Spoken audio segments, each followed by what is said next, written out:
시편 53편은 이렇게 시작을 합니다. 어리석은 자는 그의 마음에 이르기를 하나님이 없다 하도다. 그러면서 그들은 부패하여 가증한 악을 행하며 선을 행하는 자가 없도다. 악을 행한다고 말을 합니다.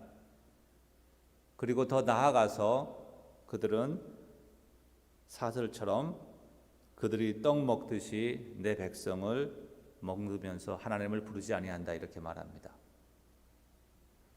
어리석은 자는 하나님 없다 생각함으로 자기가 하고 싶은 대로 자기의 유익에 따라서 모든 결정을 내립니다.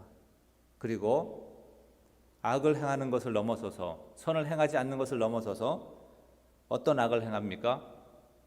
자기 옆에서 하나님의 존재를 이야기하는 크리스찬들을, 그리스도인들을 박해하는 것이죠. 왜냐하면 그들의 존재가 자기의 죄를 지적하고 자기의 악함을 드러내는 것이 되기 때문에 그러합니다.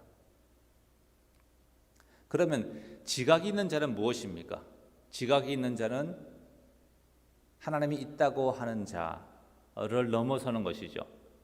사단도 하나님의 있음을 인정하고 믿습니다. 지각이 있는 자는 오늘 말씀의 제목처럼 하나님을 찾는 자인 것이죠. 2절에 그것이 나와 있습니다.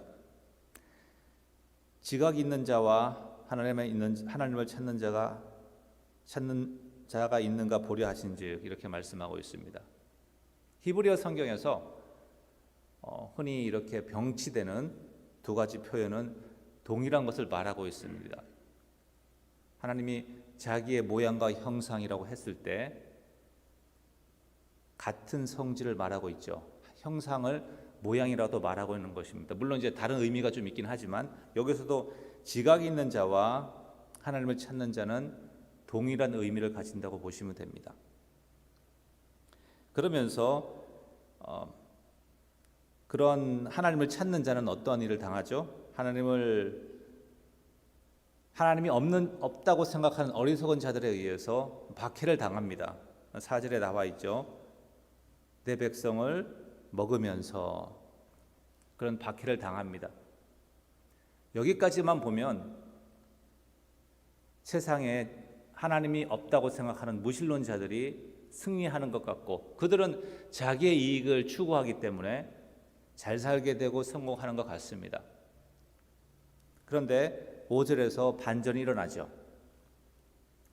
그들이 두려움이 없는 곳에서 하나님을 믿지 아니하고 자기 마음대로 살아가는 자들, 성공하고 편안한 삶을 살 때에 아무 두려움이 없다고 생각하는 그들이 그때에 어떻게 합니까? 하나님께서 그들의 뼈를 흩으셨다고 말하고 있습니다. 그들에게 심판과 파멸이 임하는 것이죠. 그래서 박해받던 그리스도인들이 그들에게 수치를 당하게 하는 이 표현이 조금 오해할 수가 있어요.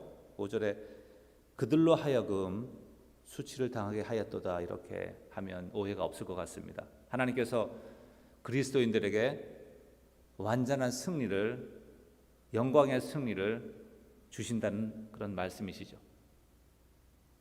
그리스도께서 오실 그때에 이 마지막 때가 되면 이러한 승리가 확실하게 주어질 것입니다. 그래서 하나님께서 우리에게 구원을 베푸시는 것을 기대하며 죄와 사망의 포로에서 우리를 구원하실 것을 기뻐하는 그러한 고백이 6절에 있는 것입니다. 성경은 왜 지각이 있는 자 혹은 또 어리석은 자 이렇게 표현을 했을까요? 하나님을 믿는 자, 믿지 않는 자 이렇게 표현을 하지 아니하고 왜 어리석은 자일까요? 눈에 보이지 않는다고 하나님이 안 계시다고 판단을 하고 자기의 이익을 위해서 일생을 살아갑니다. 자기의 이익을 위해서 때로는 그리스도인을 박해하고 교회를 핍박을 하고 혹은 말씀을 무시하고 그렇게 살아왔습니다. 성공하는 것처럼 보입니다. 그러나 그러한 행위로 말미암아서 말씀을 무시하고 교회를 박해하고 성도를 박해했던 그 행위로 말미암아서 하나님의 심판이 더 엄하게 임한다는 것이죠. 그래서 어리석다는 것입니다. 지각이 있는 자는 성경이 지혜 있는 자라고 하지 않습니다. 지각이 있는 자, 깨달음이 있는 자는 하나님의 존재를 믿고 자기의 연약함을 고백하고 한계를 고백하고 말씀에 따라 살면서 박해 가운데서도 믿음을 지킨 자들은 하나님께서 마지막에 보상을 하실 것이다. 이렇게 믿는 것이죠. 그래서 이제 지각이 있는 자라고 했습니다. 우리 삶 가운데 어려움이 있고 믿음으로 살아가는 것이 이 악한 세상에서 쉽지는 않습니다. 그럼에도 불구하고 마지막 때에 우리에게 상 주실 하나님을 의지하고 바라보며 그날을 소망하며 사시는 지각이 있는 자가 되시기를 소망합니다. 기도하십니다.